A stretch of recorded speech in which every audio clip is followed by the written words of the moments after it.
शमन, तुमने सुना होगा शमन, शमनिज्म। आजकल तो जानने लगे हैं, नमाजिया क्लास लेती है शायद, बहुत लोग ज्वाइन कर रहे हैं।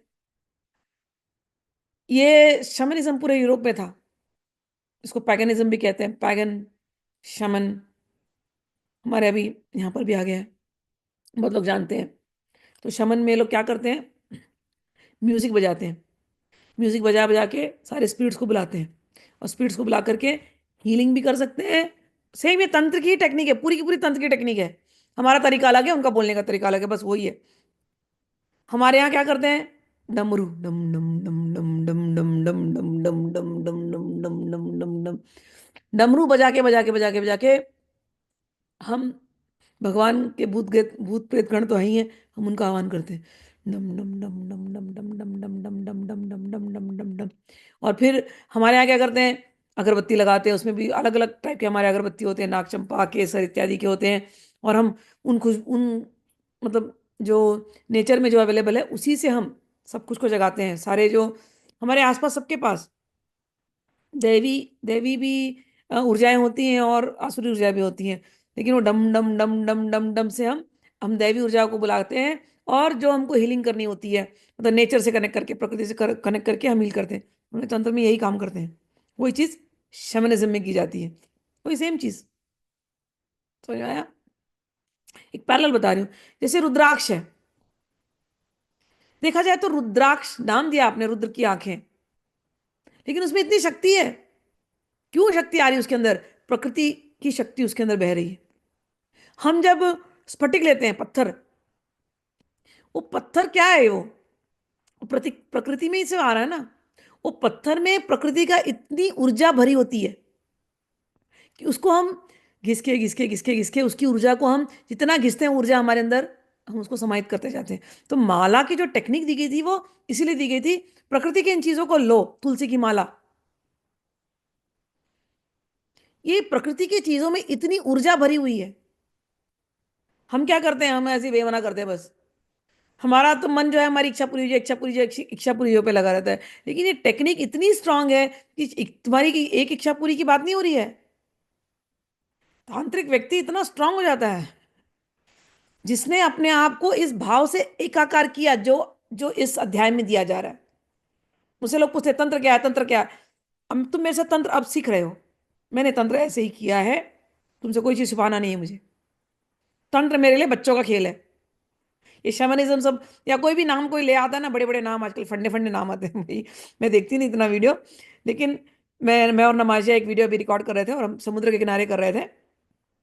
तो मैं समझा रही थी कि प्रश्न कि जिसने पूछा था, कई लोगों के प्रश्न थे, तो उसके ऊपर हमने ये वीडियो बनाया। आएगा फ्यूचर में, आगे आप लोगों को मिलेगा, अभी इतना जल्दी नहीं मिलने वाला है, समय उसके लिए।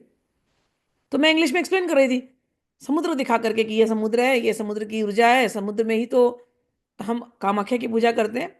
तो कामाख्या को क्या कहते हैं? अम्बुवासी। अम्बुवासी यानी जो अम्बु में रहती है। अम्बु क्या? जल। तो जलवासिनी जो है वो अम्बुवासी। और जल में कौन रहते हैं? विष्णु रहते हैं। तो यदि आपको विष्णु के दर्शन करने हैं या कामाख्या के दर्शन करने हैं, कहाँ जाओ? जल के सामने जाओ, जल की ऊर्जा लो। हम पूजा करते हैं, कलश में जल रखते हैं, हम मंत्र जपते हैं, उस जल को हम क्या करते हैं? हम अभिमंत्रित करते हैं। पूरे ये जल की क्रिया पूरी श्री विद्या में सिखाई गई, पात्र साधन के रूप में। साइंटिफिक है वो पूरा। जो आपको रिचुअल लग रहा है, उसके पीछे साइंस था। जल में,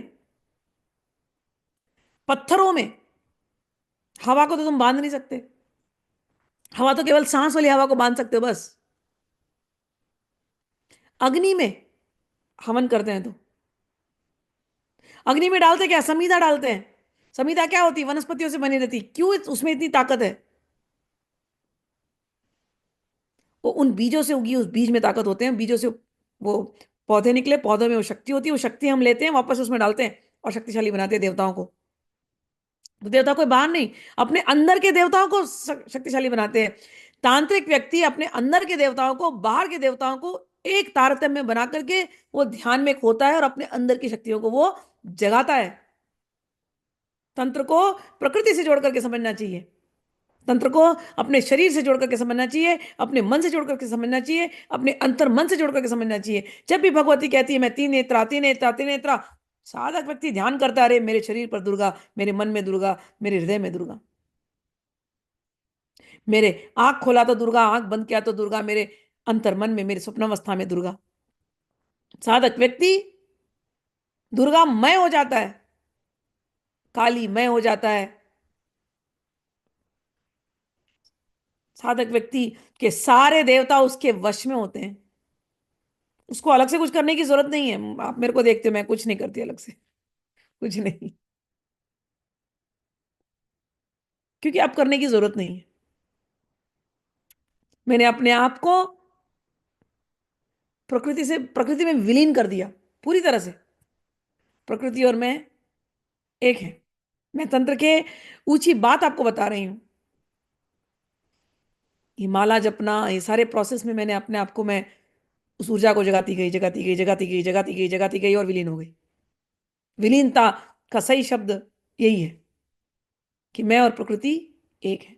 वो भगवती, मैं और भगवती एक है। ये है विलीनता। कई बार लोग अद्वैत में बात करते हैं ना, विलीन विलीन हो जाना, नहीं, मैं और प्रकृति एक है। उसकी पूरी शक्ति मेरे अंदर है। साधक व्यक्ति अपनी साधना से अपने आप को इस अवस्था तक ले जाता है कि वो और काली एक है। फिर काली प्रकट होती है उस शरीर में। लेकिन उस अवस्था तक जाने के लिए जो शुद्धिकरण करना पड़ता है, वो शुद्धिकरण यह है, उस महिषासुर का वध करना। अपने अंदर के महिषासुर, अपने अंदर के मधुकैटभ का वध करना, अपने अंदर के तमोगुण रजोगुण का वध करना। ये वीर साधक लड़ता है और फिर कहीं जाकर के वो एकाकार की भावना को वो अनुभव करता है। असली तांत्रिक वो है। छोटे मोटे टोने टोटके करने वाले तांत्रिक नहीं होते। बच्चे हैं, अभी खेल रहे हैं।